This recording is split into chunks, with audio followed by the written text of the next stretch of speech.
કોઈ પણ વ્યક્તિને મહેનતાણું મળે ને તો એના કામ પ્રમાણે મળે. જેવી રીતે હું મારી વાત કરું તો હું એક લેક્ચર લઉં તો એના 10 રૂપિયા, તો 2 લેક્ચર લઉં તો 20 રૂપિયા થાય. એનો મતલબ કામ વધે તો રૂપિયા વધે.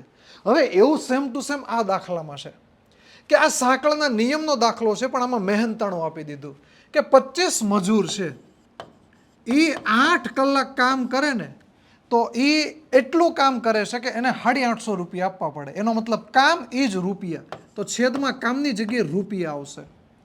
હવે બરાબર મને શું કીધું કે આ 40 મજૂર હોય, 6 કલાક કામ કરે તો એને કેટલી કમાશે, કેટલું કમાણી કરશે, તો ખબર નહીં. સાદરૂપ આપી દઈએ. છેદ ઉડાડો, અહીંયાથી 25 થી ઉડે છે, 25 તેરી 75, 25 ચોક 100. અને 2 થી ઉડાડો તો અહીંયા 4 આવે, અને 2 થી ઉડાડો તો અહીંયા 17 આવે. x સામે જશે અને આ 4 અહીંયાથી ઉડશે, એટલે 102 અને છેલ્લે એક મીંડી વધી હતી 1020. તો કેટલા રૂપિયા મળશે? 1020 રૂપિયા એટલા જણાને એટલા સમયના મળશે.